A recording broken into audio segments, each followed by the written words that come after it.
is up, YouTube family? We are back at it. Welcome back to Quintessential Sports, where we're going to be talking about everything leading up to the playoffs.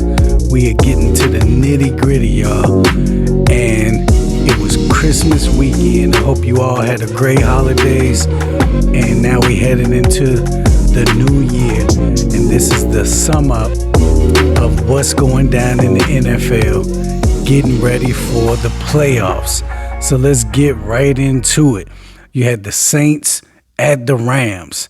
Now, the Saints are pretty much, they've been cooked for a minute. We knew the Saints weren't going to do much this whole year. They had Derek Carr at the QB position, and you thought maybe they could make a run and maybe win the NFC South, but we kind of knew early on that the Saints weren't going to be able to do too much this year, and they kind of stuck in limbo right now. It's going to be interesting to see what they do to get back into contention for the next year, especially at their quarterback position. On the other hand, you got the Rams, who look like they were cooked, but now they started finding a way. And you got to remember, they just won the Super Bowl a couple of years ago. So right when we tried to write them off, they were right back in the mix. And this was a big win for them. And now they got a chance to get in the playoffs on the NFC side of things, because the NFC is not looking that strong. This is what's so interesting about the playoffs. At this time of year, everybody's fighting to get in. So every game is crucial. And as you can see this week, just like with this Bengals-Steelers game, it was another crucial game. It's a rivalry game. The Bengals are still trying to get in it.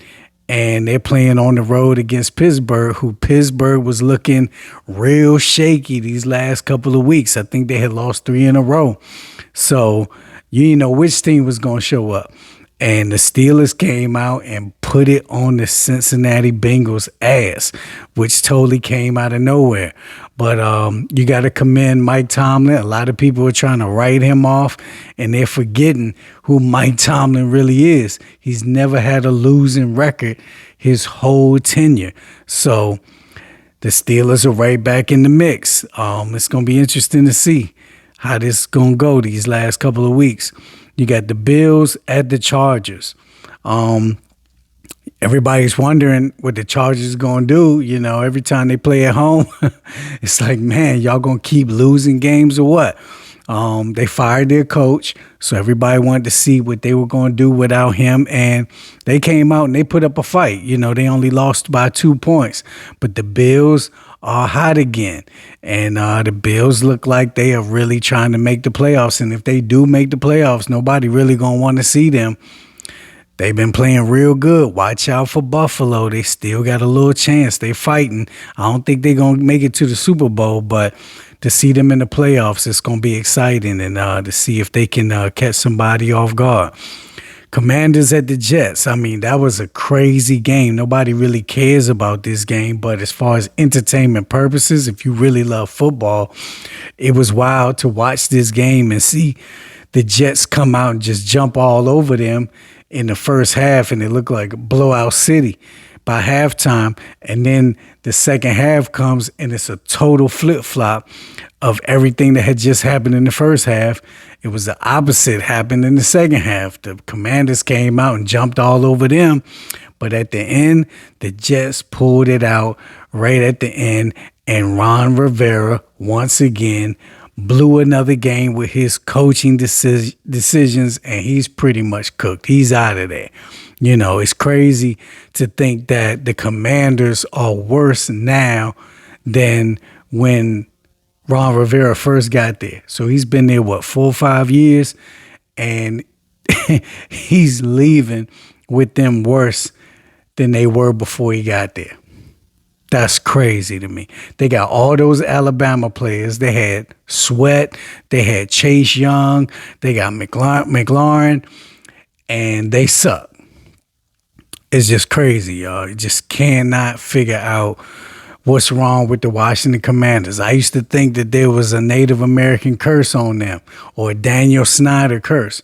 Well, both of those things have been removed, and they look like they're still cursed. As far as the Jets, they're trying to come on a little bit. They're so iffy. You can't really say what they're going to do. Only thing you can do is wait for next year when Aaron Rodgers gets in there, and it looks like he's going to have something to work with because they won a lot of games that they weren't supposed to win. So when Aaron Rodgers gets back, they look like they're going to be a formidable foe in the AFC. It's going to be fun to watch next year. The Lions playing at the Vikings. The Vikings, they've taken some L's lately. They were playing hot, but now they've taken some L's. And the Lions, believe it or not, still have a chance to get the number 1 seed in the NFC. That's crazy.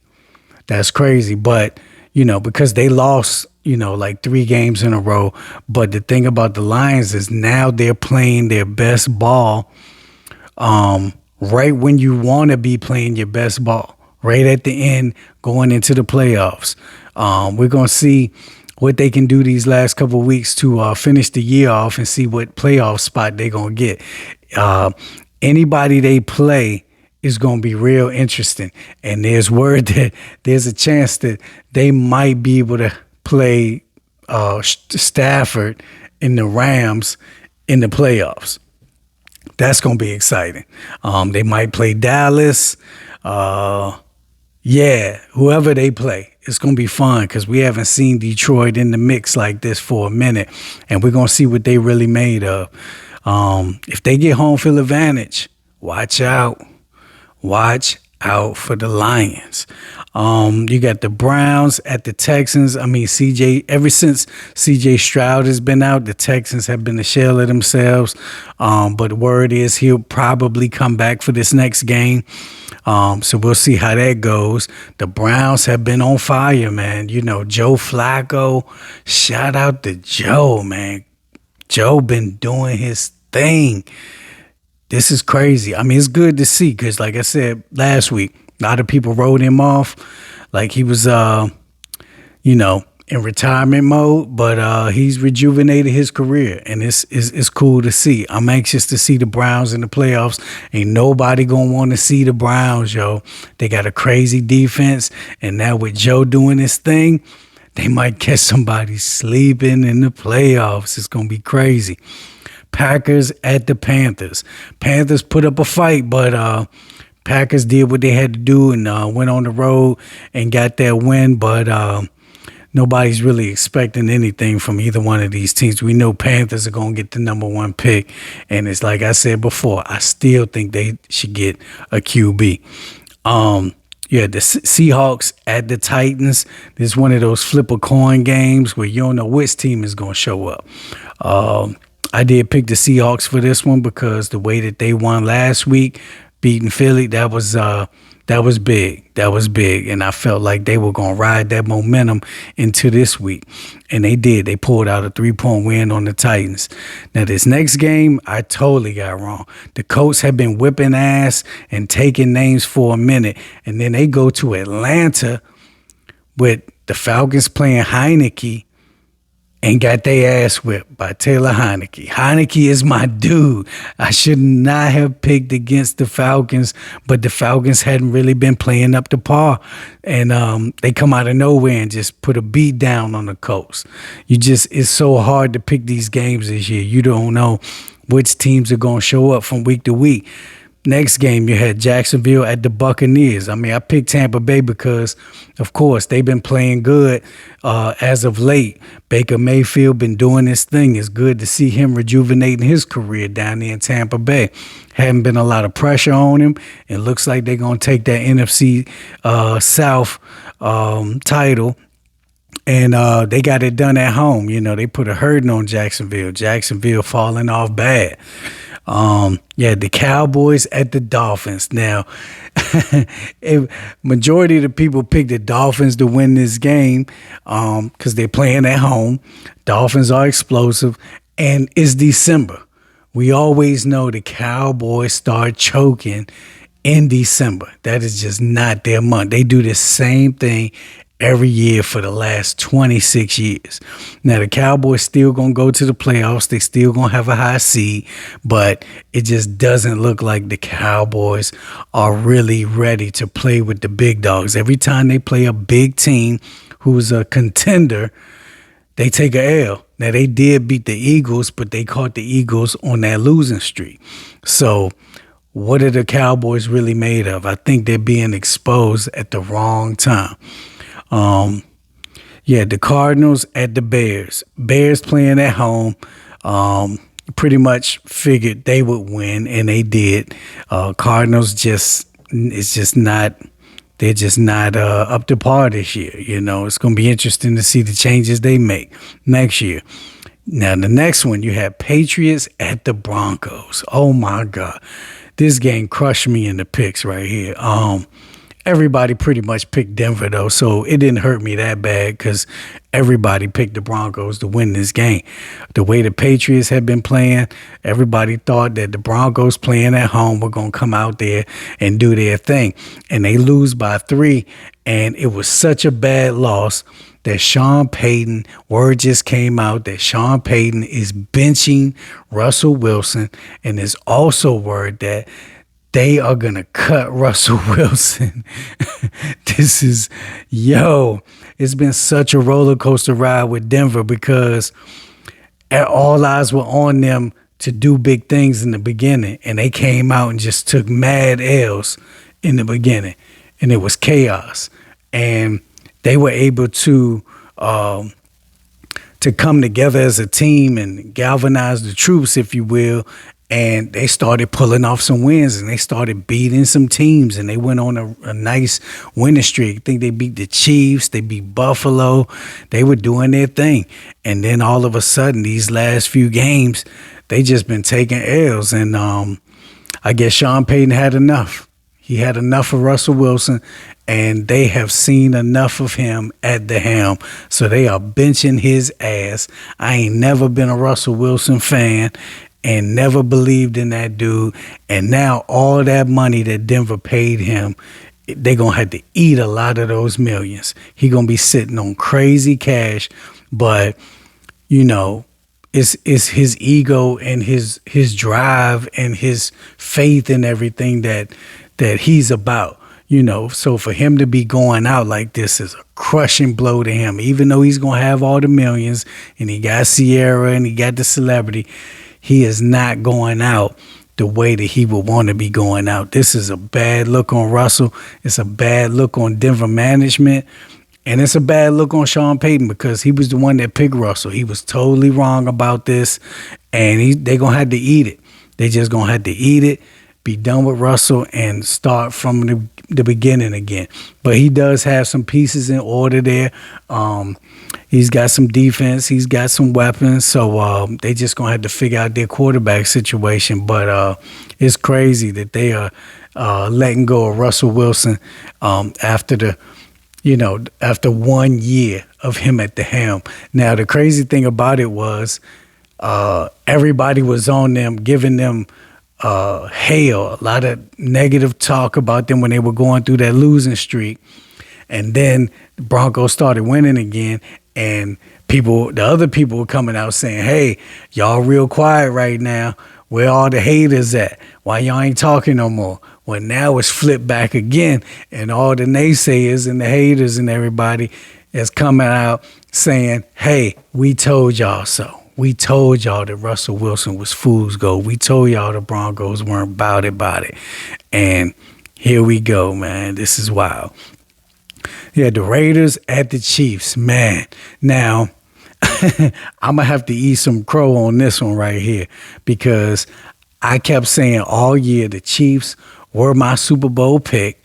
I kept saying they would flip the switch and they would get it together, but it's looking like it's some real problems in Kansas City right now. For them to lose at home to the Raiders, I know the Raiders put up the most points they ever put up, but that was against the Chargers. So nobody thought they would come in and beat the Chiefs like this. I guess they still riding that high wave from last week, and it's giving them some major confidence, and they went in there and put it on the Chiefs on the road. And the Chiefs are facing some real tough questions right now. They're kind of in the same boat as Dallas, where they're finishing the season off on the low end at the wrong time. Now, they still going to make the playoffs, but I'm not sure if they're going to be able to pull that trigger like I thought before. I still got faith in them because I'm not really sold on everybody in the AFC yet, but the Chiefs are not looking like it's their year anymore. They really struggling right now. The Giants at the Eagles. We don't even have to talk about this. This was basically a game for the Eagles to just get a win back under their belt and try to get back on track. And they only won by 8. You know what I'm saying? So it wasn't like an easy win for them. Giants put up 25 on them, and the Eagles are looking real shaky. You almost lose to the Giants. I mean, even though you got the win, it ain't looking that strong right there. They are not dominating teams. They are not looking like that dominating NFC team that's going to go make a run to the Super Bowl right now. The playoffs is going to be real fun because you got a lot of teams that are iffy, a lot of teams that are shaky right now. So it's going to be a lot of upsets, and it's going to be a lot of back and forth, and it's going to be a lot of crazy games, a lot of tight games, these playoffs, because teams are so evenly matched in so many different ways. The only strong team right now is looking like the Ravens. You got the Ravens and the 49ers, who are the top 2 teams in the league right now. And then they played each other this week. And I picked the 49ers to win. They were playing at home, and I thought 49ers would put the Ravens in their place. But once again, I was wrong on this one. 49ers are my Super Bowl pick, and I said this probably would be the Super Bowl preview. And the Ravens come out there. I'm not a believer in the Ravens, especially without Mark Andrews, but the Ravens have come out there and proved me wrong so far. Now, like I said, way back in week 2, nobody really cares about the Ravens, what they're doing in the regular season. Nobody really cares about what Lamar Jackson is doing in the regular season. People have forgotten that the problem with Lamar Jackson has been the playoffs. So y'all can get hype about the Ravens and they're going to have the number 1 seed and all these different things like that. But if Lamar doesn't get to the Super Bowl with this team right here, it's going to bring all those old sayings of him back up again. That monkey is going to be on his back again. It's kind of disappeared a little bit because he was hurt last year, and he's had a very quiet, good year. The Ravens have been under the radar doing their thing now. Now everybody sees you. Everybody knows that the Ravens are the team to beat. They are the number 1 contender in the AFC now. Now they're going to be hunted, and they don't have Mark Andrews. So the Ravens look like the strongest team, but like I said, nobody cares about what they're doing in the regular season. They have to show improve in the playoffs. Now, if they get Mark Andrews back, they're going to be a problem. They're going to be a problem. If he comes back in the playoffs, he might be just what they need to go and win that Super Bowl. If Mark Andrews comes back, I could see them winning the Super Bowl. But once again, Lamar Jackson got to prove it to me. Until he gets that monkey off his back and shows that he can win multiple big games in the playoffs, that's when I'll be a believer. So until next time, getting ready for the playoffs, y'all. I'll holla. 100.